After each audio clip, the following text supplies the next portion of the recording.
Today we're back at the Freeman Station. When we first visited the station together almost 2 years ago, the station was a hustle and bustle of volunteers and community members all working together to share our history here in Halton.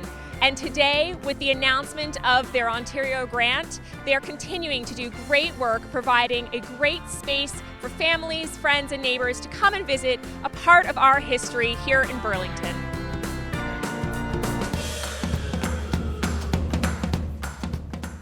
Melissa, the sign out front says Burlington Junction, but there's a different name the station we're here at is called. Yes, it's called Freeman Station. And so you're a volunteer here. Can you tell me a little bit of the history of the station? Yes, well, my name is Melissa Norton, and I'm the operations manager here. Over 100 years ago, this was the place for the local farmers to bring their fresh produce. Apples, melons, berries, peaches were all hauled here in trucks and, yes, even horse-drawn carts to be loaded onto refrigerated rail cars and shipped to Toronto and beyond. Every time we're here, there's something new and exciting. We look forward to seeing everything else you have in store for us today. Yes.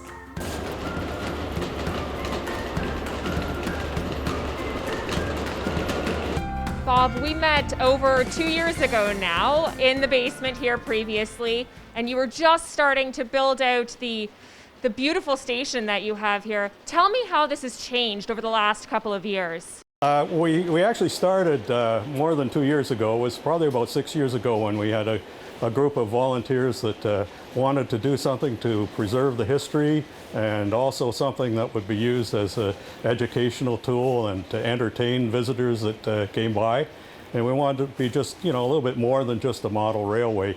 So we started actually with the model station, which is an exact replica of the Freeman Station as it appeared in the 1920s.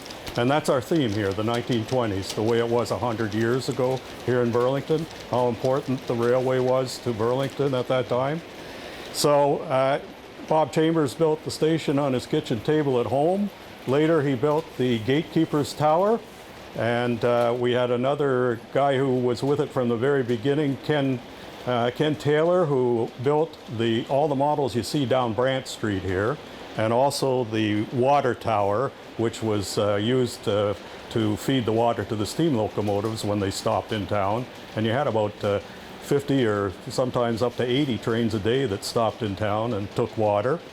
And we also had a fellow build our Freeman residence, and that's the most recent arrival. That was done by Anthony Chaw, and it's a bit more modern building technique. He used the 3D printing technique to make all the features on that house, because there's nothing we could buy to duplicate that because they're very intricate.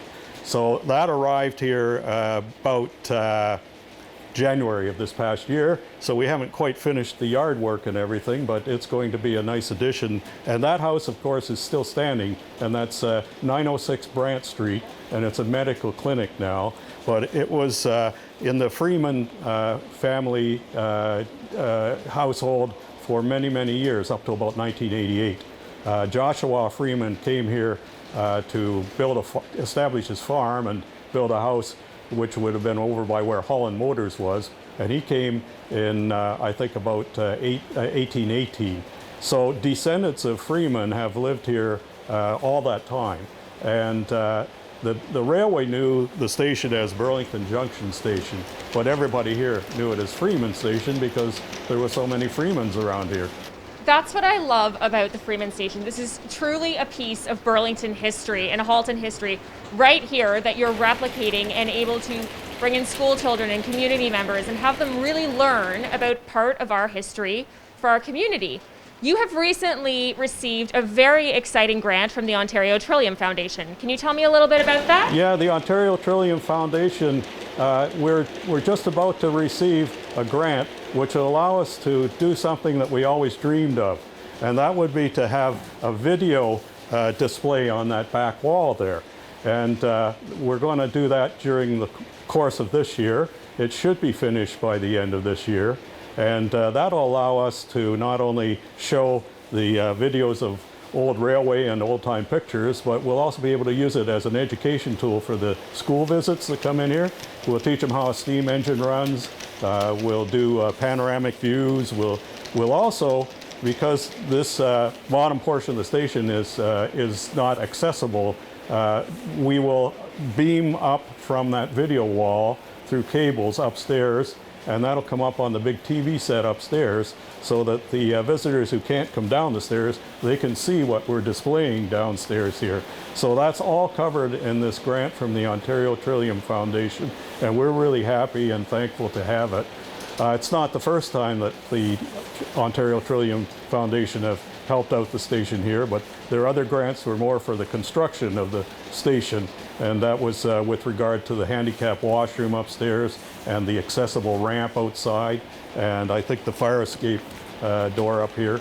So they've been very good to us, and we're very thankful. The strong community presence is very obvious throughout the walls of the station. Earlier, I was being told about the washrooms being completed by local high school students. It's a volunteer-run organization. How does this come into community play for you?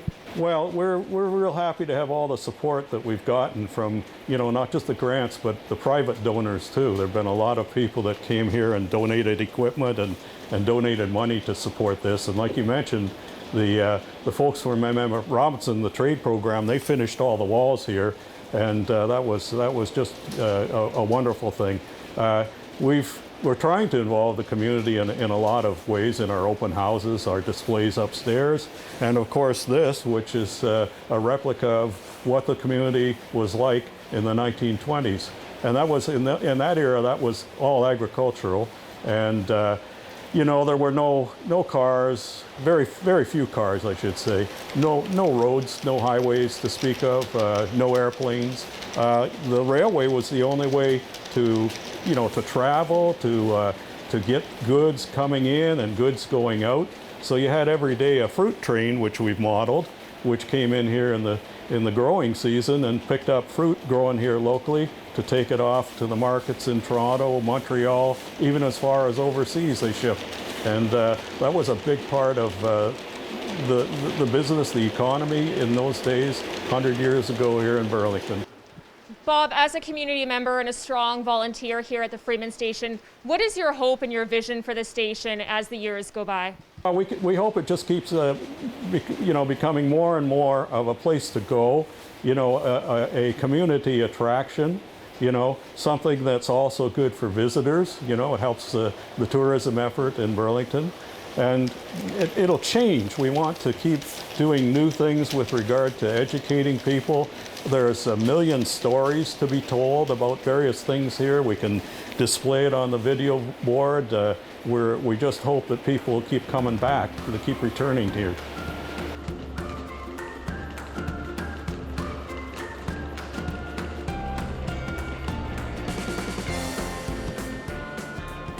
Ed, this is a beautiful memorial that's been added to Freeman Station. Can you tell me a little bit about the names we're seeing here? Well, the names, there are 38 from World War I, 44 from World War II, and one that was a Burlington boy that died in Afghanistan. August 14th, 1914, 28 men were the first contingent to leave for the Canadian Expeditionary Force in Europe, the Western Front. In 1939, between 1939 and 1945, more people left, men and women this time, for World War II. Since then, many have left for the Korean conflict. Many others, myself included, when we joined the Army, Navy, or Air Force in the 50s and 60s. All of them left from this station before, when it was up at 950 Brant Street. What we wanted to do here is we wanted to recognize and commemorate the 82 people that are on the Burlington Cenotaph, plus the one individual that was killed in action in Afghanistan. When the pandemic allows, we will have a formal unveiling of this memorial. The Legion has already indicated that they want to be part of that, so we're looking forward to that. I want to reiterate what's absolutely beautiful about this memorial is that these are all people that left here from the Freeman Station, from our community, and didn't return. These are all Burlington neighbors, family people. Every one of them was a citizen in Burlington. One in particular, I can perhaps mention one, was one of 6 brothers, the largest number from one family in Canada that joined up in World War I, and his name was Albert Oakes. He was the one who died. His 5 brothers all returned, thank goodness.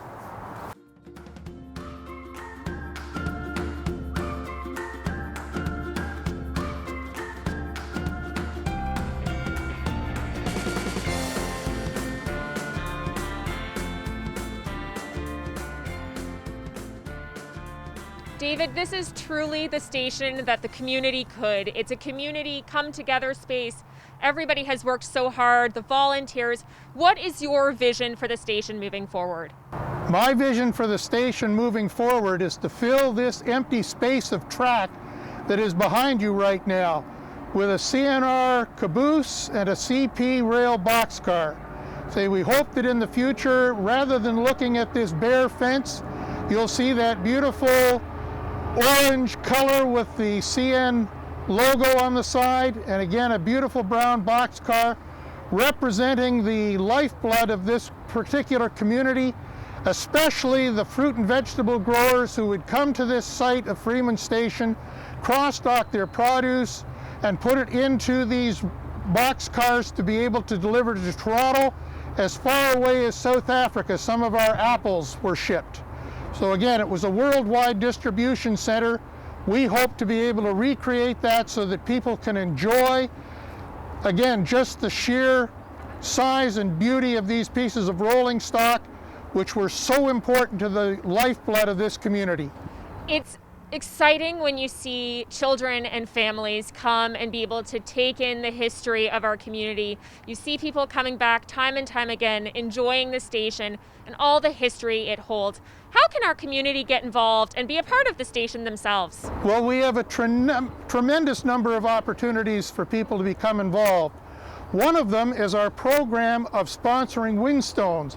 If you look behind me, you can see the granite ballast that came over from Scotland in ships that was repurposed by the Grand Trunk Railway as decorative finishing for all of their stations. So we have a program, and later we can go and show you the plaque so that you can sponsor a specific windstone and know exactly where it is on the facade of our station today. See, we're always open to donations, and we have a number of opportunities where we have inviting into our home, say, people to help us with some maintenance things, painting being one of the key ones, which when the weather turns a little more to our favor, we will be inviting the public again to come and help us repaint the station so that we can preserve this wonderful piece of history.